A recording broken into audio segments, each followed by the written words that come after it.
Welcome back to the Bunkers Drum Tuition. In instalment 2, we are going to be looking at taking your first beat, which was the 8th note 4/4 rock, and turning it into quarter notes. Stay tuned. To learning this beat is understanding how to count it. Our previous beat was in 8th notes, which if you remember is 1 and 2 and 3 and 4 and.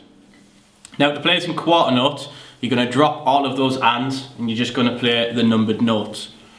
1, 2, 3, 4. Okay, sounds simple. Once you start adding bass drums in, this is where your independence comes along. You're going to have to be able to play a bass drum without your hi-hats. So first of all, just a quick look at your hi-hats again. 1, 2, 3, 4. 1, 2, 3, 4. Nice and straightforward. So now, we're going to put the bass drum in. Okay? Now your bass drum is going to go on the same numbers as the beat before. So it's going to be on the 1, the 3 and the and of the 3. The trick with this one is the and of the 3 is only going to be a bass drum. There's going to be no hi-hats with it. So if I play it slowly, it's going to go like this. 1, 2, 3 and 4. 1, 2, 3 and 4. 1, 2, 3 and 4. A good idea with this beat is to isolate the 3 and 4 section. Play it over and over again until you get that muscle memory built of a bass drum by itself. So when you do that, it's going to go like this. 3 and 4. 3 and 4. So to break it down even further, your 3 is a bass drum and hi-hat. The and is just a bass drum.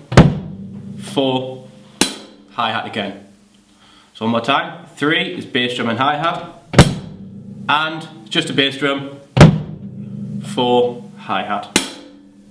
Okay? We'll put it all back together. 1, 2, 3 and 4. 1, 2, 3 and 4.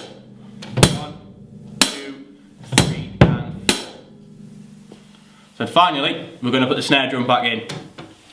As we've already said, like your bass drum, the snare drum is going to go on the 2 and the 4, just like the previous beat. So your hand pattern is going to go 1, 2, 3, 4. 1, 2, 3, 4. 1, 2, 3, 4. Okay? And if you're feeling comfortable, we're going to put it all together. It's going to look like this, nice and slowly. 1, 2, 3 and 4. 1, 2, 3 and 4. 1, 2, 3 and 4.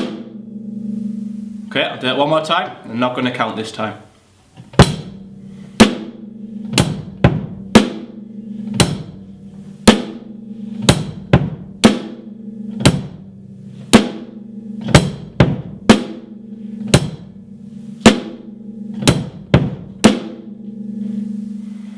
So there we go. You're going to take, that's your 4/4 rock played in quarter notes, sorry, not 8th note.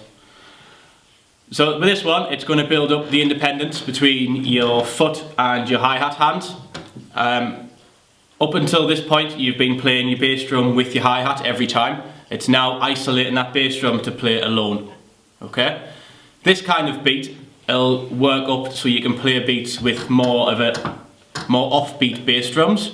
Okay, quick example of one of them could be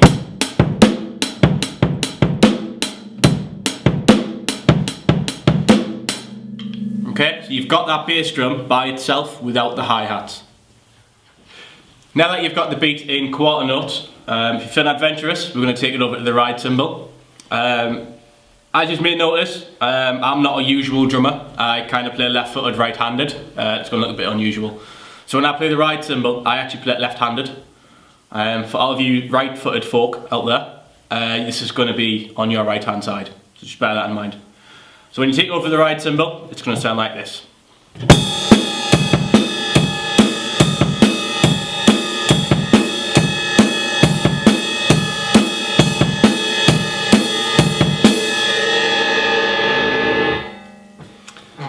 this beat, it sounds better when it's played quicker. A lot of punk music uses this song, and as you know, punk is quite fast, so let's play it quicker.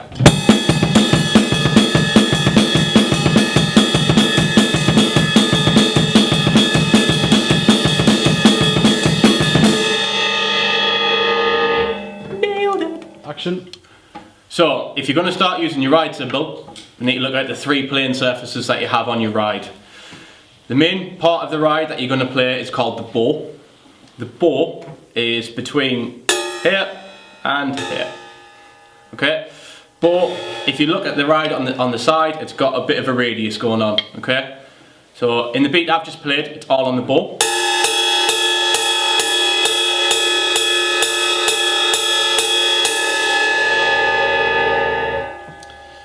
Nine times out of 10, when you listen to music, it's going to be on the bow, even if a little bit of jazz. Okay, all on the bow.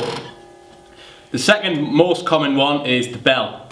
The bell is right here in the middle, this big lump. Okay, it's not there for decoration, it's there to be hit. So with the bell, it's used for accents. So first of all, your bell sounds like this.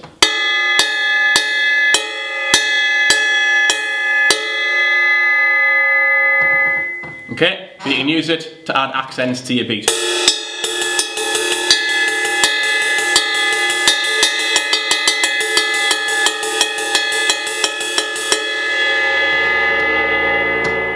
So hopefully you can hear the difference. Do it again, a bit slower. So you've got the bow, and the bell, the bow, and the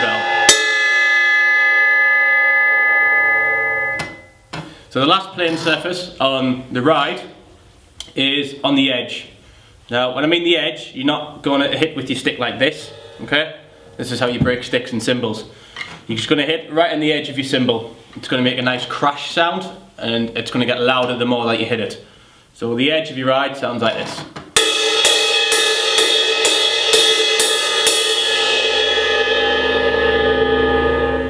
Okay, a lot of people use that as sort of a secondary crash, or they will call it their crash ride. This ride, it's a little bit thick to do it, but you get the idea. It's the same sort of sound going on.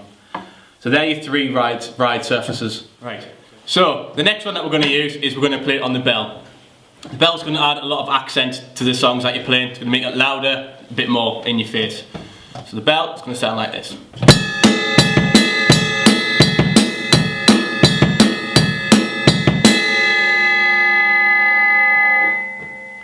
And finally, let's play it on the edge. We'll see how this sounds.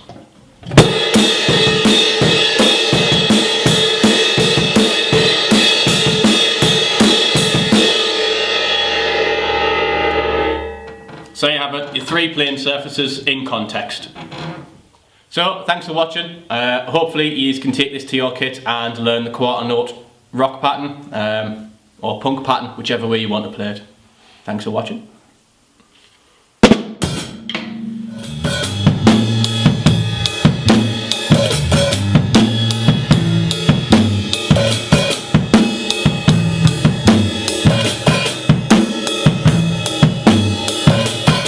One, and 2, and 3.